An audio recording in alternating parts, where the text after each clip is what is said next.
We got a red dot. Folks, welcome back to 330 Akron's hottest and fastest growing show. I'm your host, Hank Forrester. I'm coming to you live from an undisclosed location in Akron, Ohio. We are at a homeless tent community. It's one of the last remaining of its kind in Akron. And I ran into Sage on Friday, and I promised him that I would come and at least take a look and at least get a chance to talk to some of these folks. All right, so right now we are stuck in this swirling vortex of policies and politics and money and rules and regulations. And I'm not gonna, my goal here is not to provide my personal commentary. Sage does that on his own. My goal here is just to talk to some of these folks, to find out what their story is and to find out what the situation is right now in relation to what they're dealing with here in the city of Akron, okay? Now, if we turn back the clock, you can remember that we had, there used to be the Second Chance Village, which was in the Akron area, and it was set up as a homeless community shelter. It was kind of a dumping ground for folks that either couldn't go to other shelters or didn't fit with the rules and regulations of those shelters, okay? So for example, one of the things I found out today, and I didn't realize this, couples can't stay together when they go to shelters. If you're not married, they separate the men and the women. So immediately that was one of the things that kind of red flagged it for me. And another thing that folks brought up is that a lot of these shelters, if you're gonna go, you're required to participate in whatever religious activities that they have at that shelter, and they require that. And some of these folks don't want to do that. All right, so guys, I you know, in talking to you right now, there's a lot going on right now in the city of Akron. My biggest concern right now is that the weather's getting ready to change, okay? So whichever one of you would like to talk, tell us about right now, what is the status of what is happening here in the city of Akron?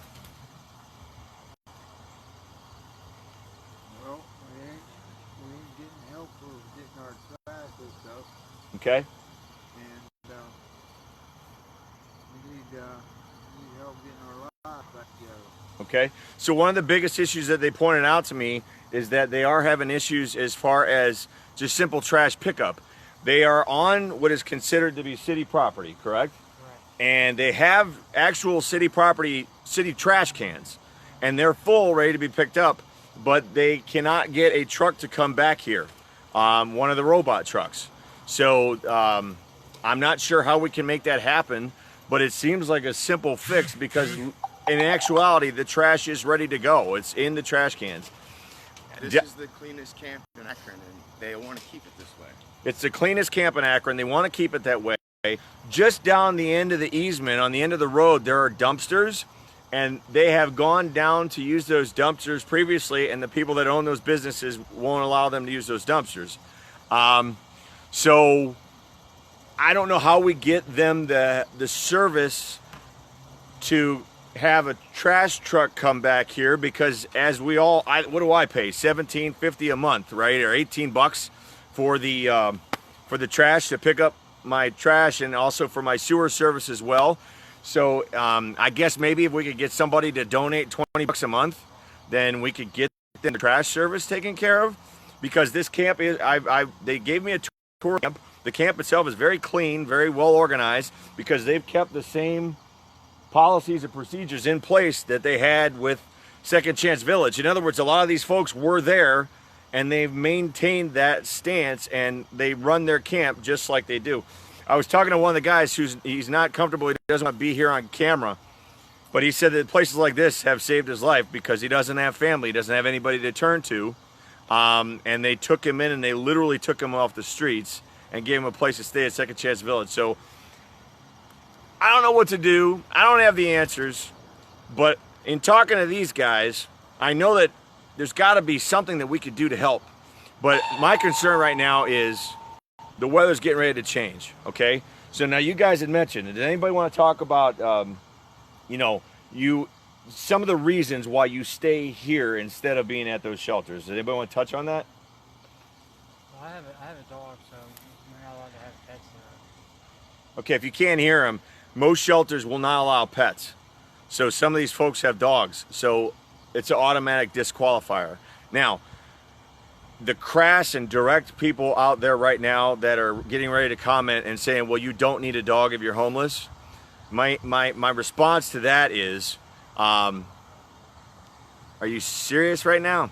Because, you know, it is what it is. I'm not going to comment on that in regards to what I would say in response to that. But at the same time, I kind of will. Because if you have a pet, you have a pet. And you've got a dog, and then you end up in a homeless situation after you have the dog. What, you want to get rid of the dog or kill the dog? I mean, what are you thinking, right? They treat us the same way with companions that are humans. You'll find a lot of the answers to the question of why they're not in the shelter is because they're going to separate me from my girlfriend or my wife or whatever, and they don't want to be separated. So when a dog's not good enough, neither as a person either, and they want to lose companionship when that's all they have out here. Companionship. If you couldn't hear that response, so. And again, I am not speaking on behalf of all shelters. This is not my platform. But what I am saying is, apparently some of these shelters will not allow you to stay with your girlfriend or your spouse. I don't know how true that is. That's what he's saying. I'm going to take him at his word, right? Because I've known Ryan. Me and Ryan have been Facebook friends for about 2 years now since we covered the Second Chance Village the first time. All right. So there are issues. People are always very direct and very crass, and they say, well, why don't you just go stay at a shelter? And what I'm trying to tell you is there are reasons that you cannot. Some of the folks that are here, they cannot stay at shelters because of the crimes that they have committed. Some of the folks that are here cannot stay at shelters because, whether or not they're even allowed to associate with certain religions and such. Okay, so this has all been brought up to me today. Here's my plea, Akron. We're stuck in a political and financial situation where right now everyone's yelling and nobody seems to be bringing any answers to the table. We just had the on-the-table discussions on Thursday. I attended that, and we talked about diversity and socioeconomic issues here in Akron. And this is one of them, okay? How do we get these people help? In right now, all they're asking for is a trash truck. Listen, the city of Akron, they spend a lot of money to come out here and take these homeless shelters down. Or these camps. Trust me, I know, I've built some of them. It's a lot of money using backhoes and stuff. I mean, they got so much property. Why can't they just give some property, pay for some dumpsters? I mean, Porta potties. Right. So porta potties, dumpsters, and a space. That's what they're asking for. This isn't breaking news. This has been going on for years now. So I'm just putting this story out there. This might get me in trouble, I don't know. And I'm not trying to cause a ruckus. But at the end of the day, I was asked to come out and at least tell their story. And that's what I'm here doing. So, anybody else got anything they'd like to say? All right, watch that bee. All right. That's all I got, folks.